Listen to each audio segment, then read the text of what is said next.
안녕하세요. 토큰포스트 팟캐스트입니다. 2025년 8월 27일 수요일. 오늘도 여러분이 주목하셔야 할 암호화폐 시장의 최신 소식들, 저희 토큰포스트 기사들을 바탕으로 좀 깊이 있게 파헤쳐보겠습니다. 네, 안녕하세요. 오늘 저희 목표는요, 단순히 뉴스만 쭉 읽어드리는 게 아니라 그 뉴스 이면에 숨겨진 의미들, 또 시장의 큰 흐름, 특히 요즘 중요한 기관 투자자들 움직임 있잖아요. 네, 그렇죠. 그리고 새롭게 떠오르는 트렌드, 이런 것들을 좀 연결해서 명확하게 짚어드리려고 합니다. 여러분 시간은 소중하니까요. 그럼 먼저 오늘 오후 4시 기준 주요 암호화폐 시세부터 빠르게 확인해 볼까요?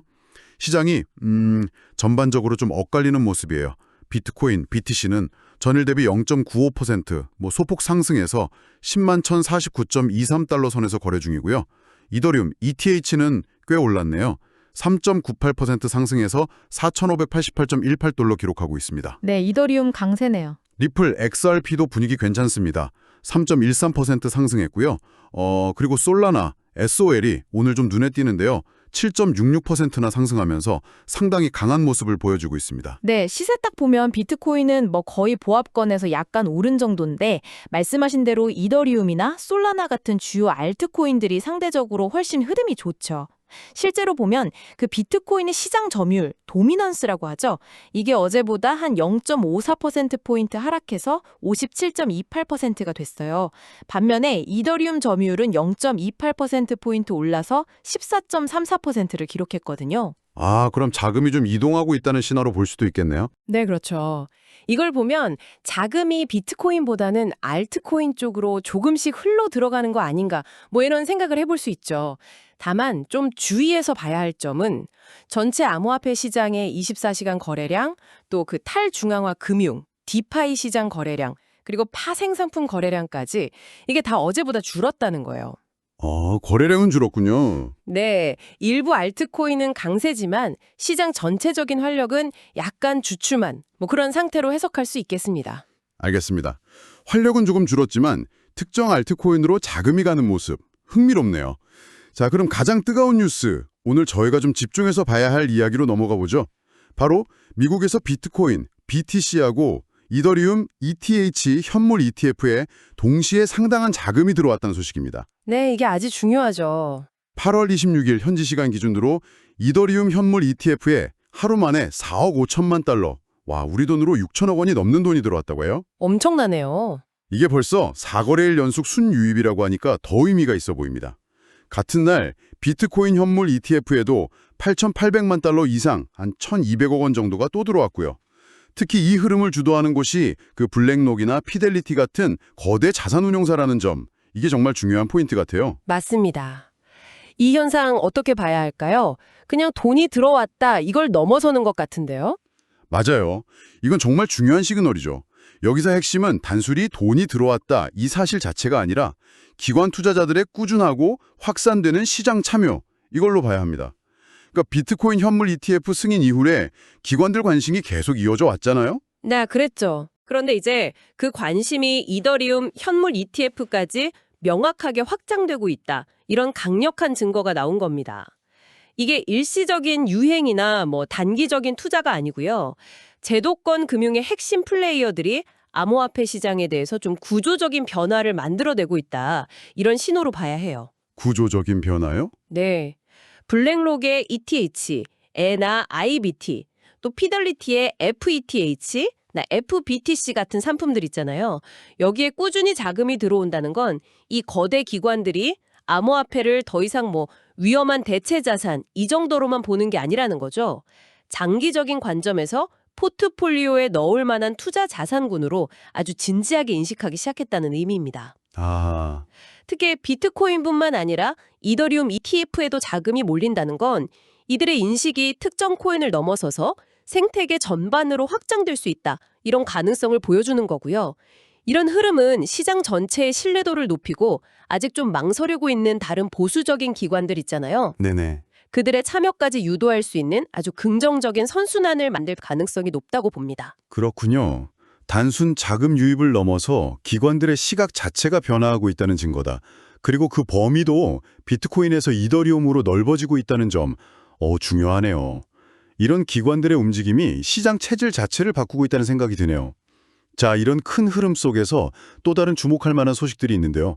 마침 이더리움 얘기가 나왔으니까 관련된 소식 하나 더 보죠. 이더리움 언스테이킹, 그러니까 스테이킹을 풀고 인출을 기다리는 물량이 역대 최대 규모랍니다. 45억 달러, 우리 돈으로 6조 3천억 원. 와, 6조가 넘네요. 네, 101만 개의 ETH가 대기 중이라는데 이건 또 어떻게 해석해야 할까요? ETF로 돈 들어오는 거랑은 좀 결이 다른 뉴스인데요. 네, 규모가 상당하죠. 101만 개 넘는 ETH가 언스테이킹 대기 중이다. 이건 표면적으로 보면 시장에 매물로 나올 수 있는 잠재적인 공급량이 늘어난다는 의미죠. 그래서 단기적으로는 가격에 좀 부담을 줄 수 있다, 이런 우려가 당연히 나올 수 있어요. 그럴 수 있겠네요. 하지만 이걸 단순히 매도 압력으로만 해석하는 건 좀 단편적일 수 있습니다. 다른 각도에서 보면 스테이킹에 묶여있던 자금의 유동성을 확보하려는 움직임일 수도 있거든요. 유동성 확보요? 네. 왜 유동성을 확보하려고 할까요? 예를 들면 최근 주목받는 다른 레이어 1이나 레이어 2 솔루션, 아니면 새로운 디파이 프로토콜에서 더 나은 수익 기회를 찾으려고 자금을 옮기려는 수요, 이게 반영된 걸 수도 있다는 거죠. 아, 다른 데 투자하려고? 그렇죠. 즉 ETH 생태계 내에서의 이동이거나 더 넓게는 다른 유망한 블록체인 프로젝트로 자금이 재분배되는 과정일 수 있다는 겁니다. 그래서 이 지표는 시장의 잠재적 매도 압력과 함께 투자자들이 어디로 기회를 찾아 움직이는지를 보여주는 일종의 자금 흐름의 방향타 역할도 한다고 볼 수 있어요. 자금 흐름의 방향타? 네, 물론 시장 변동성을 유발할 수 있는 요인이니까 예의주시해야 하는 건 맞습니다. 아하, 단순히 팔으려고 빼는 게 아니라 다른 투자 기회를 찾기 위한 움직임일 수도 있다. 그 방향타라는 표현이 확 와닿네요. 자, 이렇게 암호화폐 내부에서 자금이 움직이는 것 외에 전통 자산과 암호화폐 세계를 연결하려는 시도도 계속 구체화되고 있는데요. 마침 관련 소식이 있습니다. 토큰화된 미국 주식을 거래하는 탈중앙화 플랫폼 마이스톤크 이야기입니다. 여기 일일 거래량이 2억 달러를 넘어섰고 벌써 179종류의 실물 자산, RWA 토큰 거래를 지원한다고 해요. 꽤 많네요. 네, 활성 사용자 수도 3만 7천 명 넘었고요. 최근에는 최대 20배 레버리지를 지원하는 파생 상품 거래까지 출시했다고 하니 상당히 빠르게 성장하는 모습인데요. 네, 그 마이스톤크의 성장은 실물자산 토큰화, RWA, 리얼월드 에셋 분야가 얼마나 빠르게 발전하는지를 보여주는 아주 좋은 예시입니다. 사실 RWA는 몇 년 전부터 계속 얘기 나왔잖아요. 네, 그렇죠. 근데 최근 들어서야 이렇게 실제 사용 사례와 거래량을 보여주는 플랫폼들이 등장하고 있는 거죠. 마이스톤크가 강조하는 것처럼 블록체인 기술을 쓰면 기존 주식 거래 시스템보다 이론적으로는 더 효율적이고 24시간 거래 가능하고 전 세계 투자자들에게 더 쉽게 접근성을 줄 수 있다, 이런 장점이 있죠. 네. 또 자산을 잘게 쪼개서 토큰화하면 소액 투자자들도 비싼 자산에 투자할 수 있게 되고요. 물론 아직은 규제 문제나 기술적인 안정성, 이런 넘어야 할 과제가 많습니다. 하지만 중요한 건 주식이나 채권, 부동산 같은 전통 실물 자산을 블록체인 위로 가져와서 거래하려는 시도가 더 이상 개념 수준이 아니라 실제 비즈니스로 구체화되고 있다는 점이에요. 실제 비즈니스로요? 네. 특히 20배 레버리지 파생 상품까지 나왔다는 건 이 시장에 대한 수요와 관심이 커지고 있고 관련 금융상품도 점점 더 정교해지고 있다는 뜻으로 해석할 수 있겠죠. 앞으로 암호화폐 시장의 중요한 성장 동력 중 하나가 될 가능성이 높은 분야입니다. 실물 자산을 블록체인 위로 옮긴다. RWA 트렌드. 확실히 주목해야 할 분야 같습니다. 거래 효율성이나 접근성 개선 같은 장점들이 진짜 현실화된다면 정말 큰 변화를 가져올 수 있겠네요. 자, 이렇게 새로운 투자 방식이나 자산 형태가 등장하는 것과 맞물려서 사람들의 투자 인식 자체도 변하고 있는 것 같은데요. 영국에서 나온 아주 흥미로운 설문조사 결과가 이런 변화를 좀 보여주는 것 같습니다. 영국 성인의 27%, 그러니까 4명 중 1명 이상이 노후 대비책으로 암호화폐 투자를 고려하고 있다는 내용이에요. 꽤 높은데요? 그렇죠. 심지어 응답자의 23%는 현재 가지고 있는 퇴직연금의 일부 또는 전부를 암호화폐에 투자할 의향이 있다고 답했다는데요. 이게 정말 현실화될 가능성이 있는 이야기일까요? 좀 놀라운데요? 그렇죠. 상당히 파격적인 설문 결과입니다. 그 영국의 퇴직연금 시장 규모가 5조 달러, 우리 돈으로 7천조 원이 넘는다는 걸 생각하면요. 만약 이 중에 정말 극히 일부라도 실제로 암호화폐 시장으로 들어온다면 그 파급력은 상상하기 어렵죠. 엄청나겠네요. 물론 당장 실현될 가능성은 낮다고 봐야 합니다. 암호화폐의 높은 변동성, 아직 불확실한 규제 환경, 또 연기금 같은 아주 보수적인 자금을 운용하는 주체들의 인식 문제, 현실적인 장벽이 너무 많아요. 그렇죠. 아직은. 하지만 이 설문조사가 시사하는 바는 매우 중요합니다. 뭐냐 하면 암호화폐가 더 이상 젊은 세대의 단기 투기 수단이나 기술 좋아하는 사람들만의 전유물이 아니라 일반 대중들 사이에서도 장기적인 투자, 심지어는 노후를 대비하기 위한 수단으로까지 인식이 확장되고 있다. 이 가능성을 보여주는 겁니다. 아, 인식의 변화. 네, 앞서 얘기했던 기관들의 ETF를 통한 시장 진입하고 이 설문조사 결과는 어떻게 보면 같은 맥락에 있어요. 기관이 길을 열고 제도권 편입에 물꼬를 틀면서 개인 투자자들의 인식에도 긍정적인 영향을 미치고 이게 장기적인 투자 수단으로서의 가능성을 타진하게 만드는 흐름으로 이어지고 있다. 이렇게 볼 수 있는 거죠. 기관의 움직임과 개인의 인식 변화가 서로 영향을 주고 받으면서 장기 투자 자산으로서의 가능성을 높인다. 흥미롭습니다. 이런 시장의 구조적인 변화에 대해서 마침 글래스노드의 수석 애널리스트가 주목할 만한 분석을 내놨습니다. 비트코인 가격 사이클을 결정하는 핵심 요인이 더 이상 과거처럼 반감기가 아니라 이제는 투자자 유익과 시장 구조 그 자체라는 주장인데요. 네, 중요한 지적이죠. 과거 개인 투자자와 레버리지 투자가 주도했던 시기를 지나서 현재는 기관 투자자가 시장을 이끄는 소위 3차 사이클에 진입했기 때문에 과거의 반감기 기반 패턴 분석에만 얽매여서는 안 된다. 이렇게 경고했습니다. 이 분석, 앞서 나눈 이야기들이랑 정확히 맞아떨어지는 것 같은데요. 네, 정확합니다. 이 글래스노드의 분석은 우리가 지금까지 이야기한 현상들, 기관들의 ETF 자금 유입, RWA 같은 새로운 시장의 부상, 개인 투자자들의 인식 변화, 이걸 하나로 꿰뚫는 아주 중요한 통찰을 제공해요.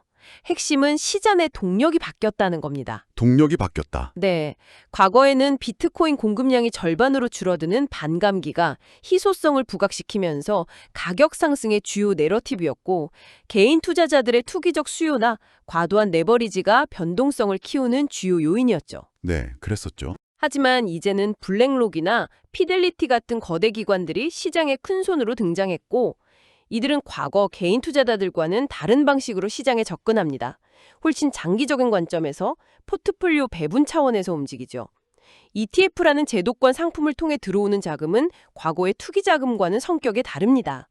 따라서 글래스노드의 지적처럼 이제는 반감기라는 이벤트 자체보다는 어떤 종류의 투자자가 어떤 경로를 통해 얼마나 많은 자금을 시장에 투입하고 있는지가 훨씬 더 중요해졌다는 겁니다. 그렇군요. 현재 시장은 명백히 기관 주도의 새로운 국면에 접어들었기 때문에 과거의 분석틀만 고집해서는 시장의 진짜 동력을 놓칠 수 있다. 이런 아주 시의적절한 경고라고 생각합니다. 시장의 동력이 개인에서 기관으로, 투기에서 투자로, 또 반감기에서 자금 유입과 구조 변화 중심으로 바뀌고 있다. 우리가 시장을 분석하고 미래를 예측할 때 반드시 염두에 둬야 할 변화인 것 같습니다. 자, 이외에도 몇 가지 짧지만 흥미로운 소식들이 있었습니다.